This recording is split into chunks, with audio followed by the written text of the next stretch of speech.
옥수수 전병 가격 폭등에 항의하는 멕시코 시민들이 거리로 뛰쳐나왔습니다.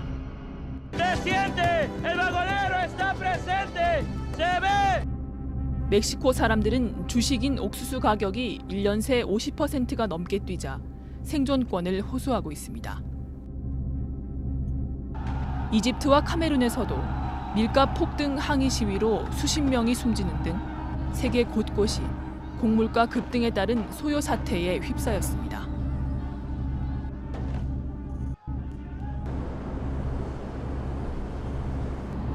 더 이상 마음껏 살 수 없게 된 식량. 우리나라도 이 총성 없는 전쟁은 강 건너 불구경이 아닙니다.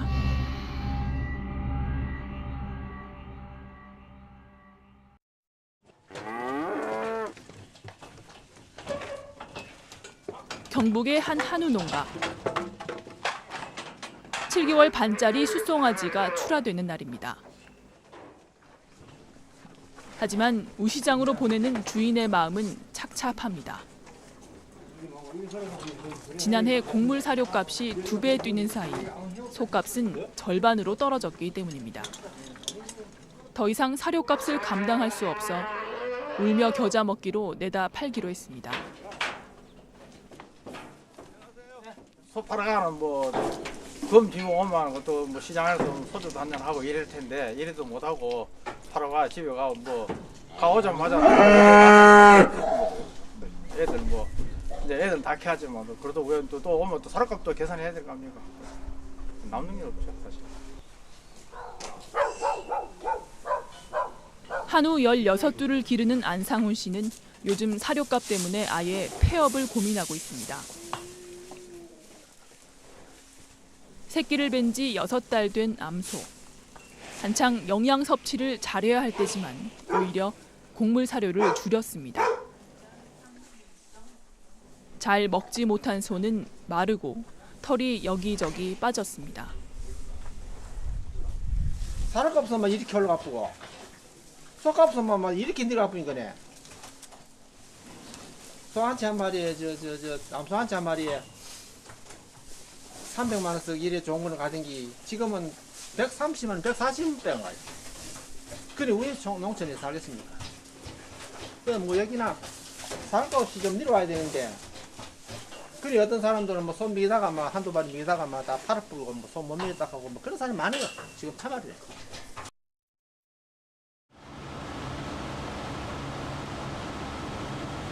새로운 사료용 옥수수 생산지로 떠오르고 있는 캄보디아. 이곳 캄보디아에서 우리나라 종자연구팀에 의해 그 가능성이 자라나고 있습니다.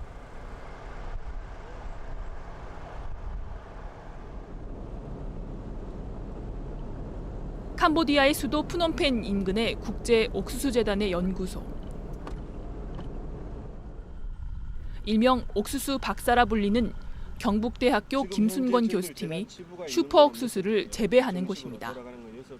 김 교수팀은 4년간의 연구 끝에 KC35라는 신품종을 개발했습니다.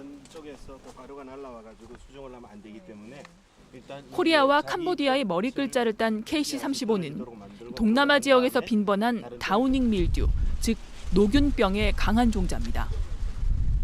잎이 시들고 알이 잘 맺지 않게 되는 다우닝 밀듀는 옥수수 농가의 가장 큰 골칫거리.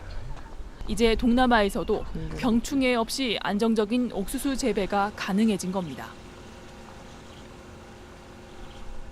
사람들이 옥수수 심어놓고 이제 그 다우닝 밀듀라는 병이 나면 하늘에서 재앙이 내렸다고 하고 옥수수 농사를 이제 망친다든지 그런 일이 굉장히 많았는데 제가 이 품종 같은 경우에는 다우닝 밀듀에 굉장히 강해요.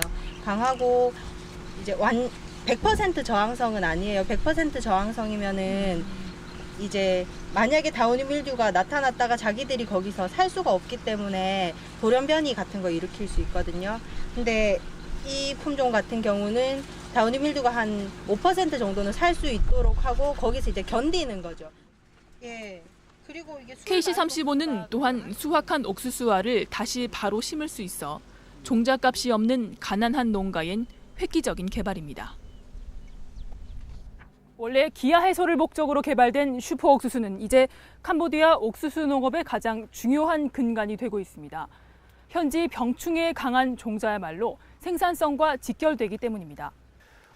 농산물이라는 것은 좋은 종자가 육종되기만 하면은 그것은 핵폭발력과 같은 그러한 폭발력이 있습니다.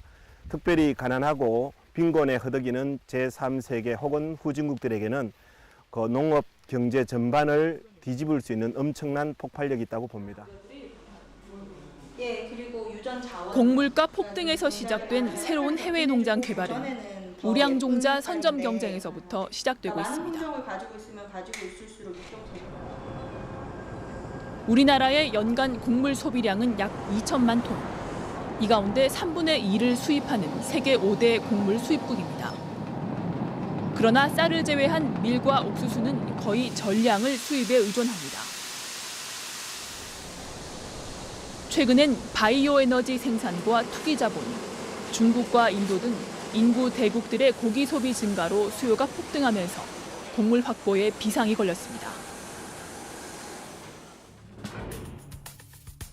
대표적인 사료 곡물인 옥수수의 국내 수입률은 97.3%. 문제는 미국 한 나라에서 93% 가까이 수입하는 지금의 구조로는 만약의 경우 돈이 있어도 곡물을 사지 못하는 매우 취약한 구조라는 겁니다. 우리나라의 그 농산물 수입의 다변화 또 이제 물론 중요한 그 해외 농업 진출의 이제 이유가 되겠죠. 특히 곡물 메이저가 이제 세계 곡물의 교역을 한 80% 정도를 장악을 하고 있는 현실에서 곡물 메이저의 그 영향력에서 벗어나 있는 개발도상 국가들, 특히 동남아시아라든지 그 중앙아시아 또는 남미 이런 곳에 진출을 하면은 저희가 안정적으로 곡물을 확보할 수 있는 좋은 계기가 될 수 있을 것 같습니다. 축산업 1위인 경상북도 역시 지난해부터 새로운 사료용 옥수수 기지의 필요성이 제기됐습니다. 도산 위기에 처한 지역 축산 농가를 살리기 위해 지자체가 직접 나서야 한다는 판단에서입니다.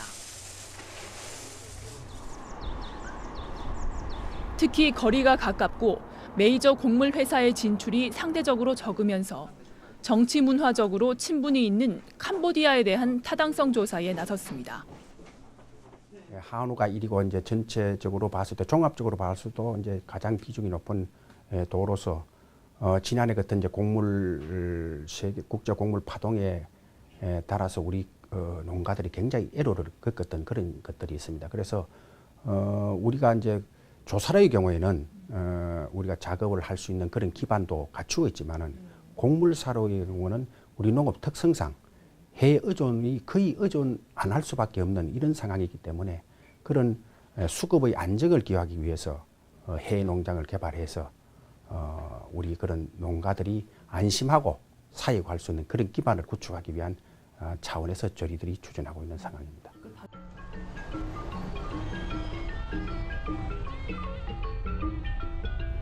캄보디아의 수도 푸놈펜.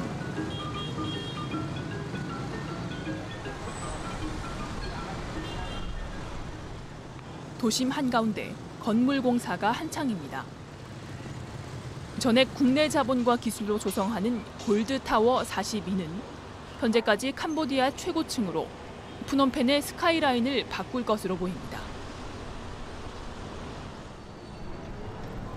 우리 자본 20억 달러가 투입되는 캄코시티는 캄보디아와 코리아의 이름을 딴 이 나라 최초의 신도시입니다.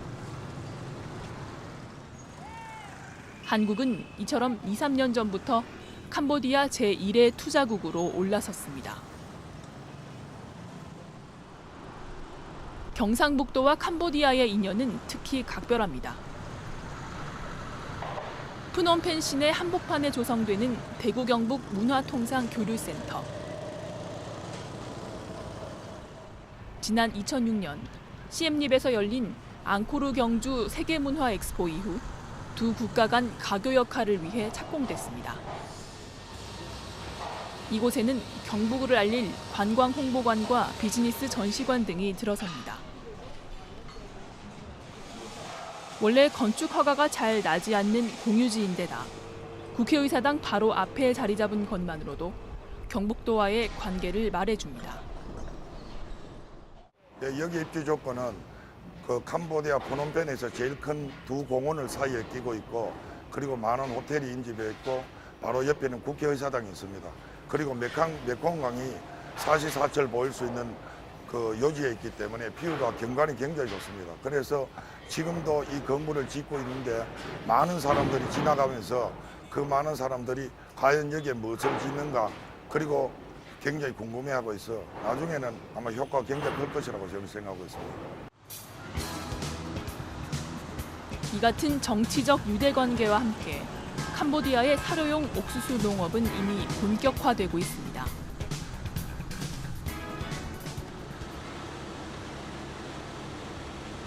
캄보디아 최대 옥수수 재배 지역 중 하나인 반테이 미연제이 주.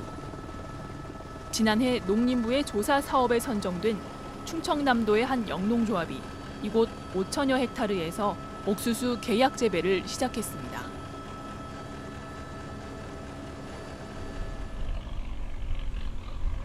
수백 년 동안 농사를 짓지 않은 미개척의 땅은 유기질이 고스란히 쌓여 천혜의 토지를 이루고 있습니다.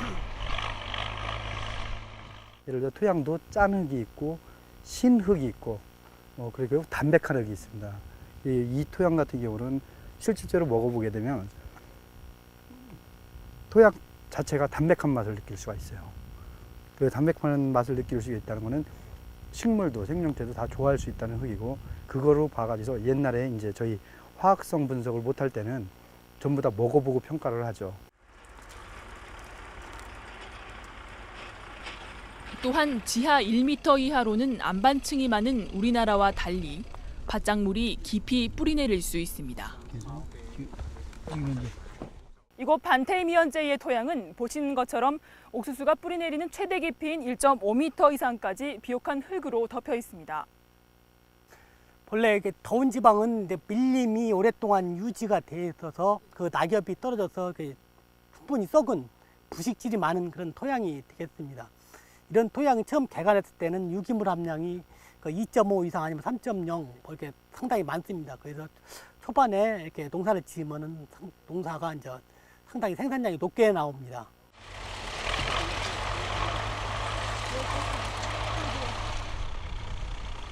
이렇게 토질이 좋으면서도 한로가 없어 빈 땅으로 버려져 있던 농지를 개간하면서 주민 소득도 함께 올라갔습니다. សប្បាយពេលពីដើមនៅម្ដុំយើងនេះខេត្តព្រះវិជ័យអត់មានទីផ្សារអត់ទីផ្សារលក់ពោតលក់ដំឡូងហើយឥឡូវនេះមានទីផ្សារពោតនៅកូរ៉េជាដៃគូជួយផ្ដល់ជាបច្ចេកទេសល្អជាជនល្អ 캄보디아 정부 역시 농업 생산성을 높여주는 한국의 영농 기술에 대한 지원 의지가 높습니다. ទីមួយខ្ញុំគិតថាទោះបីយ៉ាងណាខ្ញុំត្រូវតែចង់បានអ្នកបច្ចេកទេសដើម្បីជួយឲ្យទិន្នផលកើនឡើងពីព្រោះប្រទេសកម្ពុជាទូទៅធ្វើស្រែក្នុងមួយឆ្នាំបានតែក្នុង1ហិកតាបានតែ2តោនកន្លះគិតមធ្យមក្នុងមួយឆ្នាំព្រោះគេភាគច្រើនគេធ្វើស្រែក្នុងមួយឆ្នាំតែម្ដង ដោយសារខ្វះប្រព័ន្ធធារាសាស្ត្រចឹងហើយសំណូមពរដល់ពិសេសខាងទូទស្សន៍ KBS ដើម្បីជួយផ្សព្វផ្សាយដល់អ្នកវិនិយោគក្តីអ្នកចំពោះទៅរដ្ឋាភិបាលប្រជាជនកម្ពុជាហ្នឹងគឺកសិករកម្ពុជាត្រូវការប្រព័ន្ធធារាសាស្ត្រនិងអ្នកបច្ចេកទេសជួយដើម្បីកើនទិន្នផលឲ្យផលិតទៅបានច្រើនជាងនេះ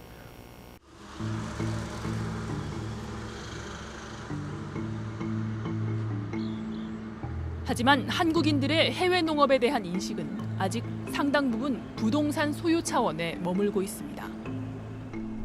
이 때문에 농업을 비롯한 각종 개발 사업에 투자하는 한국인들을 노린 현지 기획부동산이 기승을 부립니다.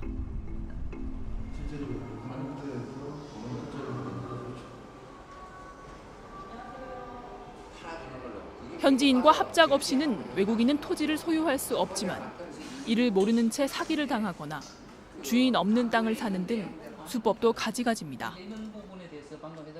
그냥 뭐 정부 땅이니까 싸다, 돈이 얼마 안 들어간다 해서 그냥 큰 땅을 확보하려고 갔죠. 그래서 계약해놓고 보면은 거기에는 아무것도 못할 수 없는 버려진 땅을 한다든가, 그 다음에 그 소유권이 그 부정확한 땅을 한다든가, 그렇게 해서 많이 당한 사람들도 있습니다. 결국 땅값이 치솟아 실수요자들에게 피해를 주거나 한국인에 대한 인식을 나쁘게 하는 원인이 됩니다.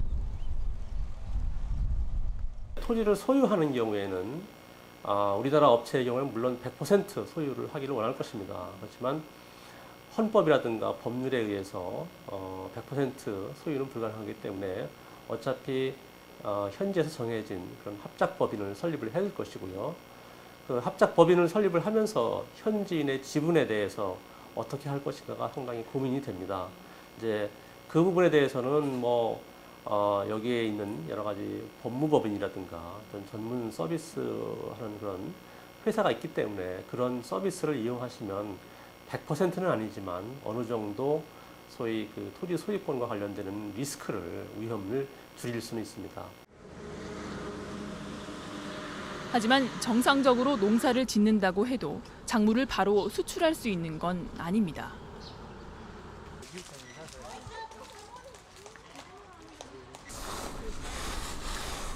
갓 수확한 옥수수를 햇볕에서 말리고 있습니다. 기계 건조장이 부족한 캄보디아에서 옥수수는 이처럼 대부분 자연 건조됩니다.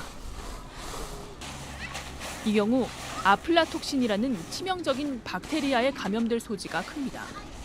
주로 우기 때 젖은 흙과 곡물이 접촉하면서 발생하는 아플라톡신은 열대지방에서 옥수수의 생산성을 떨어뜨리는 가장 큰 위험 요소.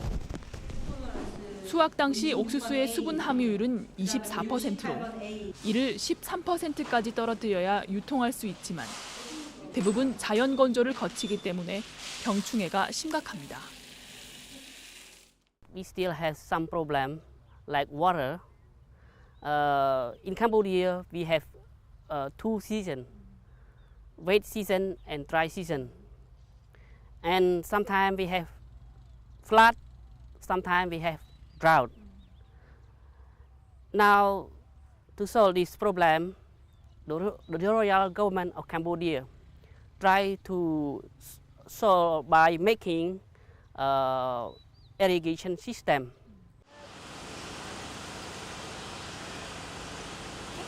하지만 안전한 건조를 위한 기계 건조 시설은 턱없이 부족합니다.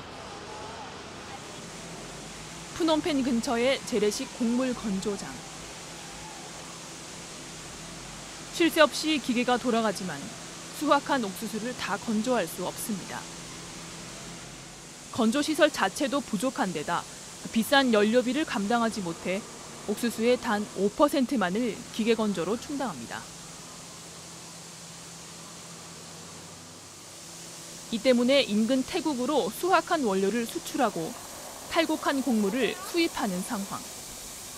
건조 전의 옥수수가 톤당 $90, 건조 후는 $300인 점을 감안하면 시설 확충이 절실합니다.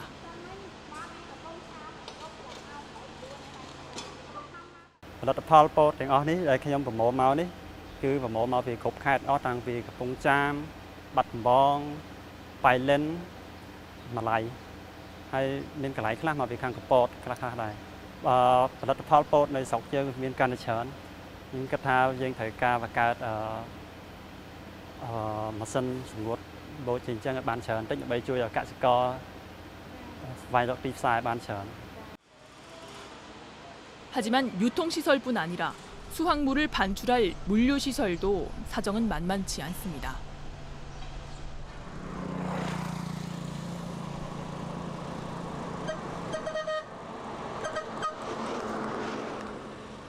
수도 푸놈펜에서 국제항인 시아누크빌로 가는 국도 4호선.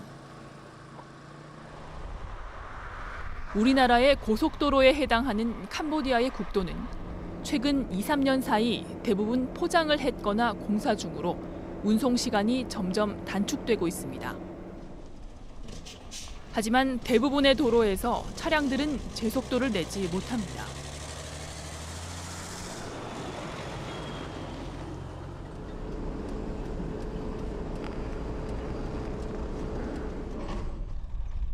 항구로 가는 또 다른 국도.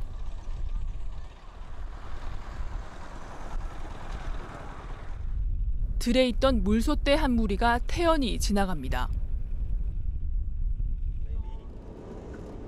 이럴 땐 아무리 바쁜 길이라도 꼼짝없이 멈춰설 수밖에 없습니다.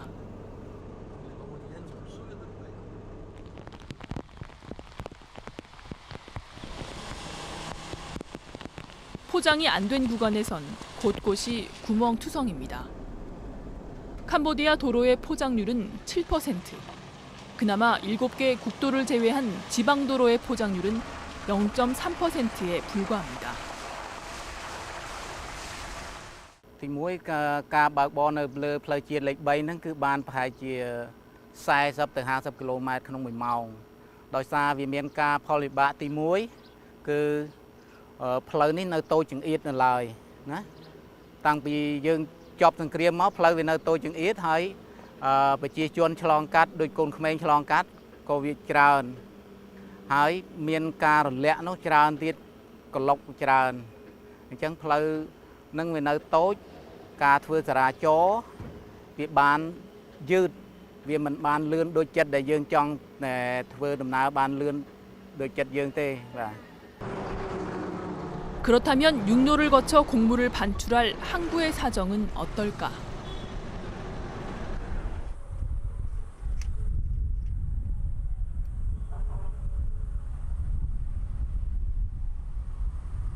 캄보디아의 서남쪽, 태국만을 끼고 있는 시아누크빌항. 캄보디아 유일의 해양 항구로 전국 물동량의 43%가 오르내립니다.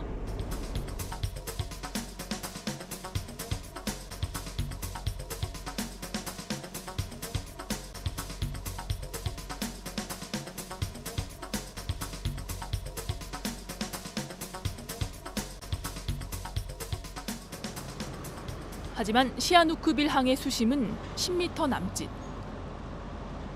최대 15,000톤급 컨테이너 선박이 선적할 수 있을 정도입니다.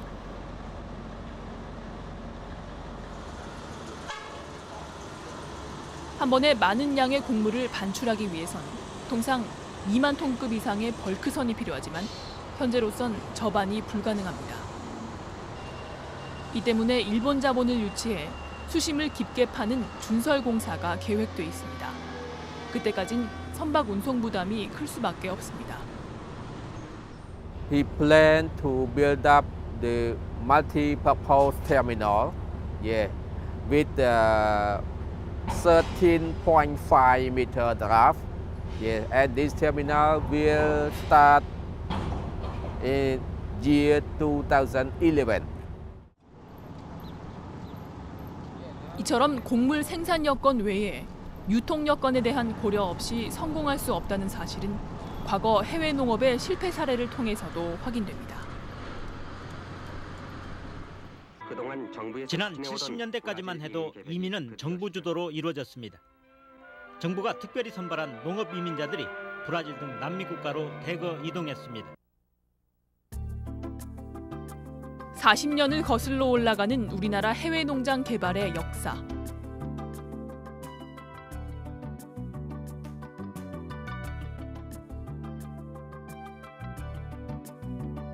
지난 62년 해외이주법 제정 뒤 81년까지 정부가 매입한 해외 농장은 아르헨티나, 파라과이 등 남아메리카에 모두 24,304헥타르, 서울시 면적의 3분의 1에 달합니다.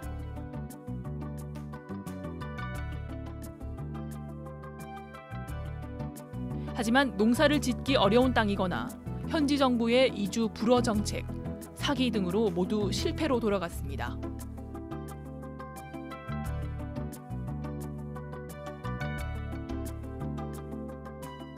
(80년대) 이후로도 국내 작황이 좋지 않거나 국제 곡물 가격이 오를 때마다 해외 농업을 검토했지만 가격이 떨어지면 곧 중단하는 단기 처방이 반복됐습니다.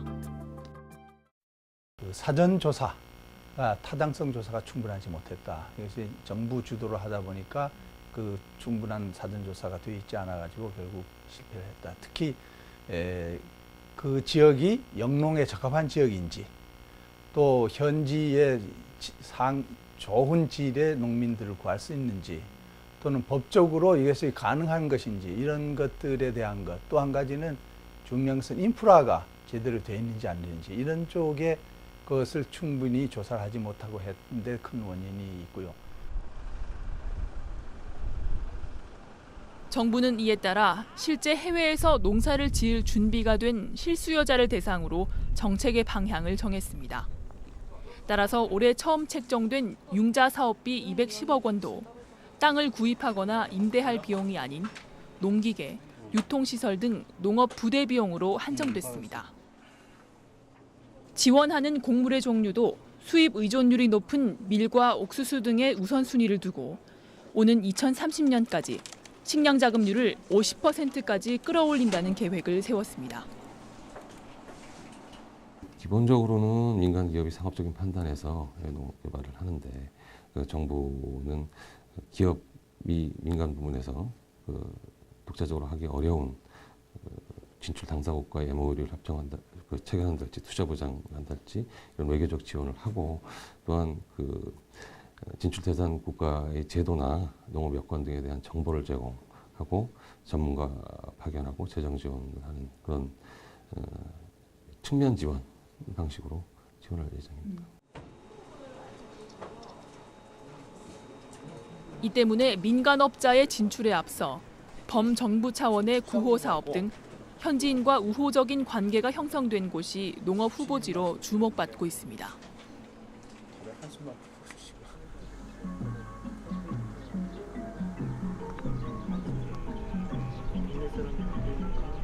메콩강 줄기가 만나는 삼각주 깐달 지역.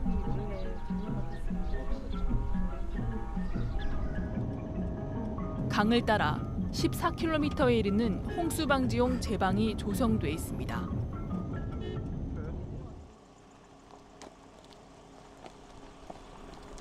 지난해 말 캄보디아 정부의 요청으로 한국국제협력단이 준공했습니다. 현장에서 한 4km 정도 더 바깥으로 뺄 겁니다. 빼가지고 뭐냐면 이 물을 효과적으로 보낼 수 있는. 접시의 나라라는 말답게 분지형인 캄보디아에서도 이 일대는 강 하류에 위치해 비만 오면 물바다가 되던 곳. 때문에 기후와 토질이 좋아도 1년에 한 번밖에 농사를 짓지 못했습니다. 하지만 제방 건설로 홍수 때 과뒀던 물을 건기 때도 다시 쓸 수 있게 되면서 연 산모작도 가능해졌습니다. ពីមុននោះវាខ្វះទឹកធ្វើស្រូវទៅតែងតែមានការស្កកបាទស្កកដុំតែតាំងពីកើតទំនប់ក្នុងឆ្នាំនេះដែលមានទឹកបបោនោះស្រូវប្រជាពលរដ្ឋបានកើននៅផលប្រពមិនតែប៉ុណ្ណោះបានដីដែលមិនធ្លាប់បានធ្វើឥឡូវបានធ្វើបានផលល្អប្រសើរ 현재 캄보디아에서 관계 시설을 갖춘 농지는 전체 20%. 가깝게는 현지의 농업 생산력을 높이고 장기적으론 해외 농업의 성공을 위해 관계 시설 확충은 필수입니다.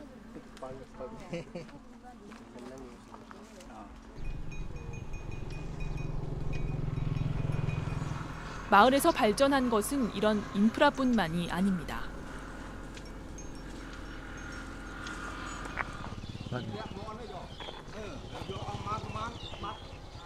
삼보 농촌개발 시범마을의 마을회관.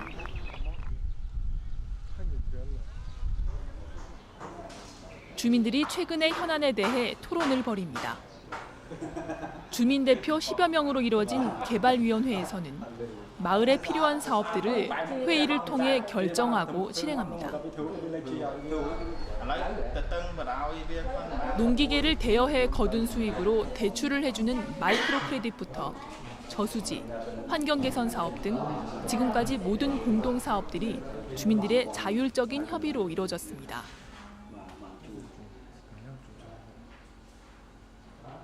ជាវាការពីមុនជួបការលំបាកណាវាប្រជាជនវាខ្វះខាតជាច្រើនដូចជាទៅធ្វើការវាអត់ទាន់វាខ្វះខាតជីវភាពណាដល់ដំណាក់កាលឡើយវាបានគ្រឿងចាក់ទៅគ្នាដៃឧបករណ៍ហ្នឹងខ្លះអ្នកក្រនឹងកាន់ទៅវាយកទៅពឹងពាក់ជាមួយកម្លាំងទៅវាបានពាក់ខែបានទិញទួចមកដល់គ្រួសារបានរីកចម្រើនបន្តិចឡើងទៅវិញចា៎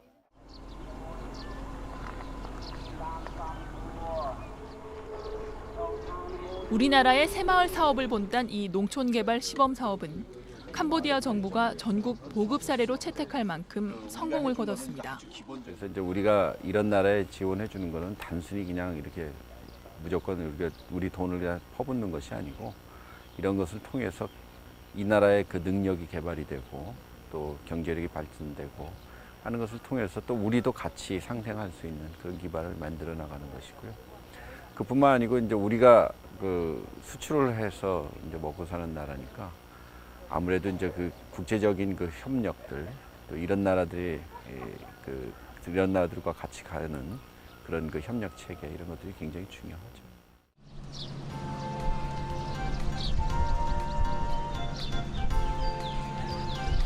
현지에 대한 원조와 해외 농업 둘 모두를 성공하는 것.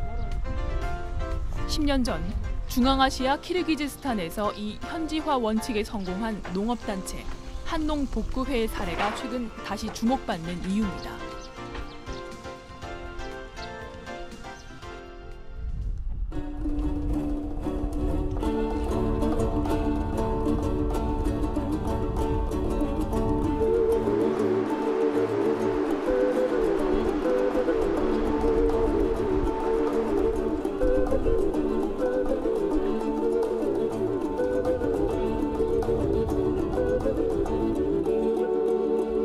중앙아시아의 스위스로 불리는 청정국가 키르기즈스탄. 지난 91년 러시아로부터 분리 독립하고 대통령제를 채택한 뒤 빠르게 시장경제 사회로 진입하고 있습니다.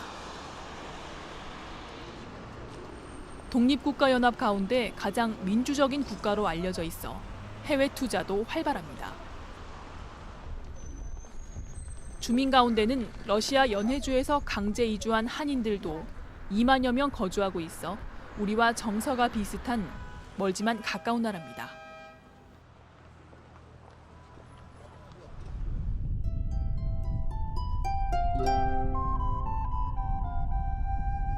키르기즈스탄의 수도 비쉬켑에서 동쪽으로 200여 킬로미터 떨어진 이스쿨주.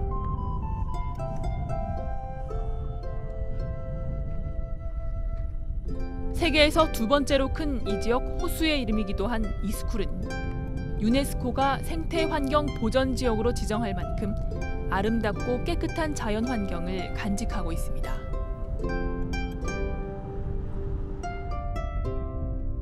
또한 이스쿨은 천산 산맥으로 둘러싸인 분지지형에 꼭대기에서 녹아내린 눈이 일정한 유출물을 제공하는 천혜의 농업지역. 우리나라와 같이 집중호우로 인한 병충해 피해나 토양 유실 없이 자연 그대로 양질의 토질이 유지되는 유기농 농업의 보고입니다.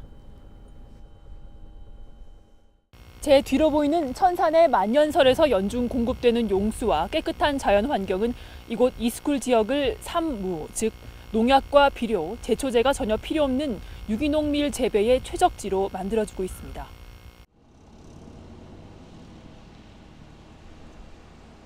이스쿨 아나니에보 지역에 있는 한농복구회의 밀 선별 공장.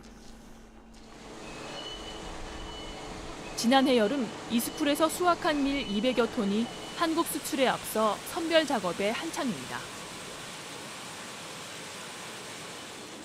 지난 2003년 처음 수확을 시작한 이곳의 밀은 해마다 양을 늘려 지난해엔 150헥타르에서 2,500톤의 수확을 거뒀습니다. 첫 해 100톤 수출 이후 5년 만에 25배 증가한 수치. 유기농 밀에 대한 인식이 높아지면서 수요처는 점점 늘어나고 있습니다. 지난해 호주산 유기농 밀 가격은 톤당 1,100달러, 키르기즈스탄 유기농 밀은 700달러로 가격 경쟁력도 큽니다. 금년에 한국동아제분하고 2,500톤 물량을 계약을 했지만 더 많이 더 많이 재배를 해서 한국의 유기농 밀을 키르기스탄에서 더 많이 보내도록 하겠습니다. 그 1년 한국에서 1년 동안 유기농 밀이 한 6,000톤 필요한 걸로 알고 있습니다. 그러나 여기서 한 2,500톤 물량을 확보했다면 거의 절반 가까이 여기서 키르기스탄 밀을 보내고 있다는 증거가 되겠습니다. 키르기즈스탄의 농지는 내외국인 구분 없이 임대할 수 있고 현지 합작회사를 설립할 경우 소유도 가능합니다. 키르기즈스탄 정부는 곡물 증산을 위한 외자 유치에 적극적입니다.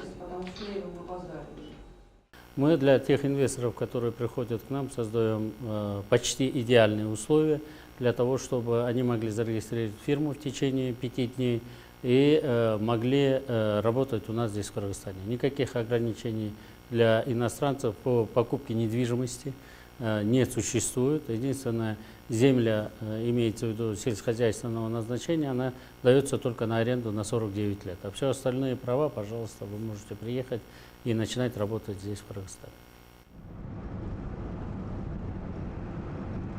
생산량이 늘어나면서 한농은 3년 전부터 1,800여 헥타르에 이르는 현지인의 농지에 농사를 맡기고 수확물을 받아오는 계약 재배로 확대했습니다.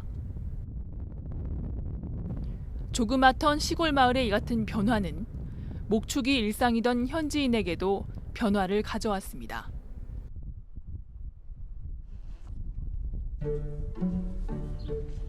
올해 54살의 깜빠르 씨.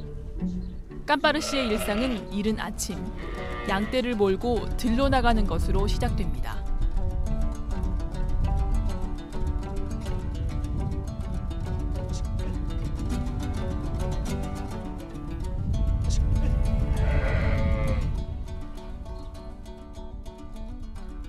마을 사람들이 매달 순서를 정해 각 집의 양들을 모아 풀을 먹이는 것이 주된 경제 활동. 목축 국가인 키르기즈스탄에서 양은 재산 1호입니다.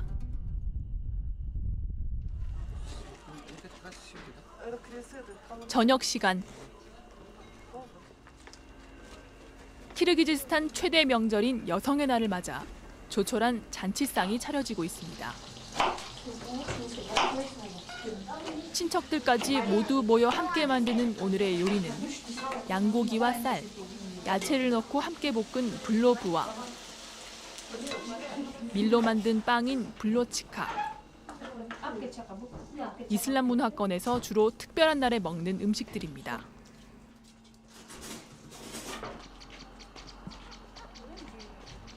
아들 내외와 딸, 손녀까지 9명의 대가족인 깜빠르 씨의 경제력은 이 동네에선 중상 수준. 깜빠르 씨는 1년에 한 차례 사과 농사를 짓는 것 외엔 별 소득이 없었지만 마을에 밀농장이 들어오면서 경비원으로 취직됐습니다. 농번기 때만 한 달에 2,000솜, 우리 돈 7만 원이었던 수익은 매달 10만 원 내외로 늘었고 아내와 아들, 며느리까지 모두 4명이 함께 일을 맡으면서 어렵던 생활은 점차 안정돼 갔습니다. Все мы как разнорабочие работали мы. А потом меня назначили бригадиром этого из местных. Вот и пошло-поехало. 이처럼 밀농사로 현지인의 소득 수준이 향상되면서 외지인에 대한 반감을 없애는 데도 큰 기여를 했습니다. 이러한 현지화 작업은 우리에게 필요한 작물만이 아닌 현지 작업에 필요한 작물 재배로 이어집니다.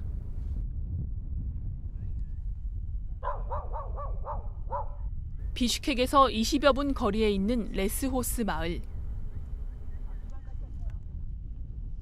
지난해 한농이 키르기즈스탄 최초로 수도 바로 근처인 이곳에서 72톤에 달하는 벼 재배에 성공했습니다. 밀농사만 짓던 밭에 고랑을 세우고 물을 끌어오는 한국형 수도작을 처음 도입한 겁니다. 키르기즈스탄의 쌀은 주식인 밀에 비해 대여섯 배 가격이 비싼 작물. 이 때문에 부족분을 중국 수입에 의존했던 현지인들에겐 저렴한 값에 쌀을 사고 영농 소득도 올릴 수 있게 됐습니다. В прошлом году мы пользовались химическими удобрениями больше, например. В прошлом году мы уже мало начали пользоваться. Почему? Биологические удобрения, наверное, лучше будет. Потому что это урожай тоже экологически чистый будет. Самое главное, что мы учились. Вот эту сторону мы учились.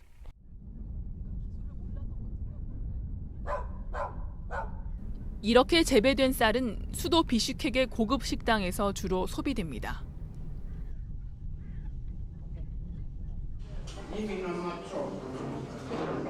결혼 피로연이 열리고 있는 비슈케크의 한 한국 식당. 오늘의 메뉴는 고기와 된장을 곁들인 쌀밥입니다. 고려인이 많은 키르기즈스탄에서 쌀밥은 특별한 날에 먹는 고급 메뉴. 찰기가 없는 인디카 쌀이 대부분인 현지에서 맛과 영양이 좋은 한국식 쌀밥은 찾는 사람이 많아지고 있습니다. Мне очень понравился этот рис, потому что он хорошо сочетается с остальными блюдами, хорошо сваренный. Мне очень понравился, очень вкусно. 곡물뿐 아니라 시설 재배에서도 우리 영농 기술이 키르기즈스탄에 빠르게 스며들고 있습니다.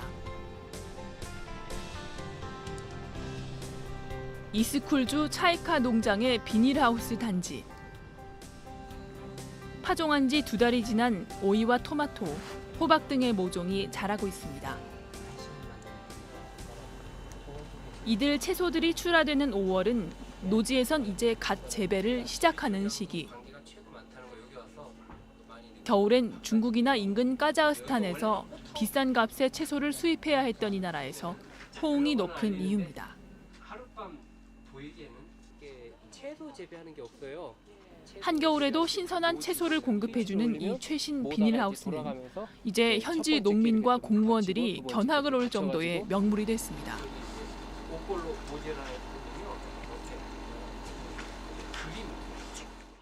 여기가 아주 습도가 별로 없고 장마나 이런 게 없기 때문에 일조량이 너무 좋아서 병충해가 없고, 그다음에 일조량이 좋기 때문에 아주 색깔도 토마토는 아주 빨갛게, 또 오이도 아주 잘 색깔이 이쁘게 잘 맺어지는 거 볼 수 있고요. 현지인들도 이게 아주 또 맛도 너무나 좋고 맛과 향이 좋으니까 아주 우리가 뭐 시장에 나가서 팔 때도 있지만 오히려 작년 같은 데는 아주 여기 우리 휴양소에 와가지고 하우스에 와서 직접 구매해가는 일들이 많이 있었습니다.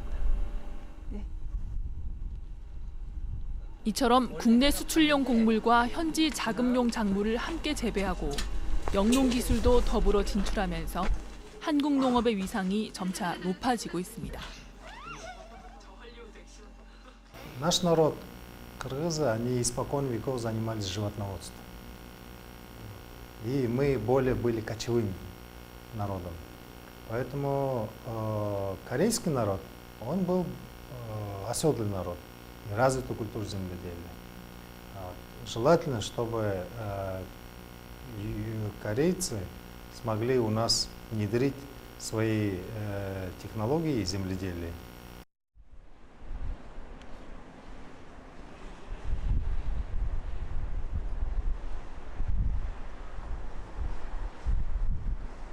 경북 안동의 한 농자재 업체.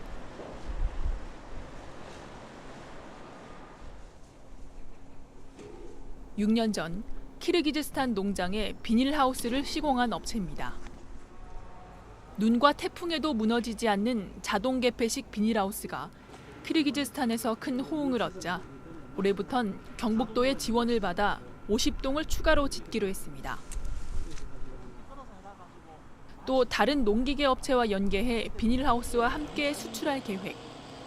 이 경우 농업 관련 2차 산업도 동반 진출의 길이 열리게 됩니다. 제가 가서 농사를 짓는 걸 보니까 농기계도 사실 전혀 없고 또 농자재도 없고 농사 지을 수 있는 방법도 잘 모르고, 그래 한국의 이제 농상 영농 기술하고 한국의 농사 방식이 들어간다 그러면 뭐 어떤 지역도 사실은 다 농업이 성공할 거라는 제가 확신을 가졌어요.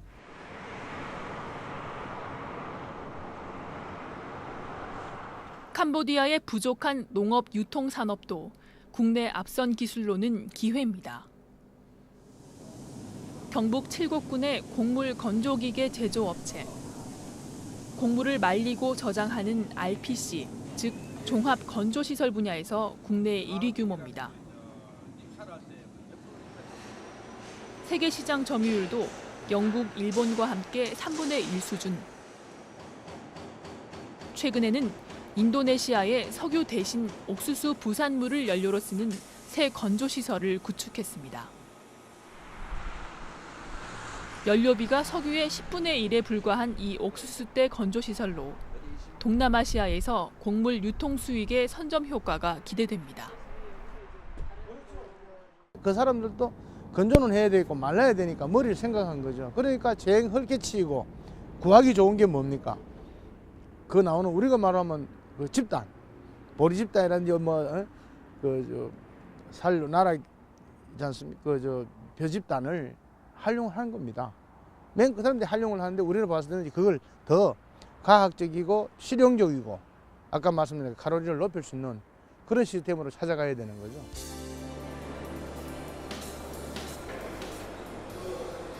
이처럼 곡물 위기에서 출발한 해외 농업은 이제 우리 농업의 새로운 시장으로 역할이 확대되고 있습니다.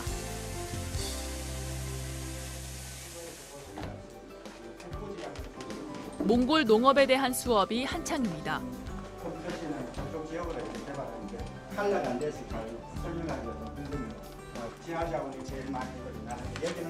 눈을 반짝이며 교수의 말에 집중하는 사람들은 경북 지역 농민들. 올해 여름 몽골 농업개발연수에 파견될 경북 농민사관학교 생도들입니다. 경북도는 올해 몽골 정부와 농업개발 협약을 맺고 몽골 농업에 진출할 농민 15명을 선발해 본격적인 훈련에 들어갔습니다.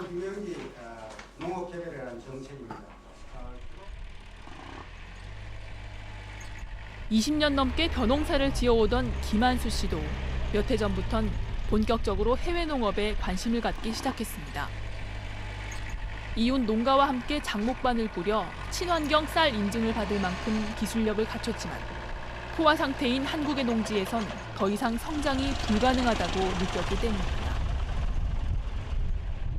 작은 농토를 쪼개서 서로 경합을 하게 되고 또 규모가 계속 늘어나는 게 아니고 계속 줄어드는 편에 있기 때문에 기술적으로는 우리가 이미 규모화된 영농을 많이 해왔기 때문에 이 기회에 새만금도 우리가 해당이 안 되고 해외 프로그램이 있기 때문에 그 넓은 데에 가서 정말 멋있게 마음껏 기술대로 농사를 한번 지어보고 싶은 마음이 많았습니다.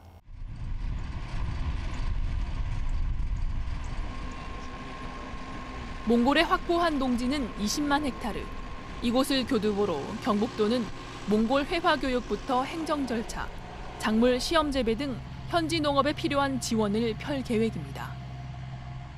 전문 경영인으로 키우는 농업 부분에 그런 노동 인력이 전부 고령화되고 하기 때문에 새로운 그 경영 인력을 육성을 해야 되고 이건 대학하고 지방 정부하고 농민들하고 같이 어울려자는 하나의 성공적인 사례로 볼 수 있고 이 인력이 훈련된 전문 경영인이 해외로 나가서 해외 농업 투자에도 현장 투입이 되는 겁니다.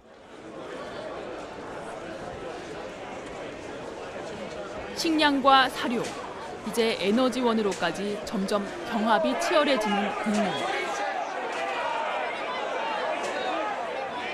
많은 곡물 수출 국가들은 이미 자국민 자급을 위한 수출 제한 조치를 점점 강화해 나가고 있습니다. 식량 자급률이 낮은 우리나라에서 아직 개척되지 않은 해외 곡물 기지 확보가 시급한 이유입니다.